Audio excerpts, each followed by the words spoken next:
சென்னை பனையூரில் உள்ள தமிழக வெற்றி கழகத்தின் அலுவலகத்தில் விஜயை தூய்மை பணியாளர்கள் சந்தித்து பேசினார்கள்.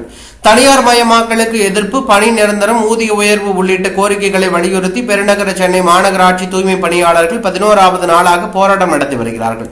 சிபிஎம், என்டிகே, அதிமுக உள்ளிட்ட கட்சிகள் அவர்களுக்கு நேரடியாக ஆதரவு தெரிவித்துள்ளார்கள். இந்நிலையில் தற்போது விஜயை போராட்டக்குழு நேரில் சந்தித்துள்ளது. இந்நிலையில் சென்னையில் போராடி வரும் தூய்மை பணியாளர்களுக்கு விஜய் ஆதரவு தெரிவித்துள்ளார். பனையூரில் விஜயை சந்தித்த பிறகு பேசிய போராட்ட குழுவினர் விஜயை போராட்ட பந்தலுக்கு நேரில் வருவதாக கூறியதாகவும், டிராபிக் பிரச்சனை ஏற்படும் என்பதால் தாங்கள் இங்கு வந்ததாகவும் கூறினார்கள். மேலும் முக்கிய கட்சிகளின் தலைவர்களை சந்தித்து ஆதரவு கேட்க உள்ளதாகவும் கூறினார்கள்.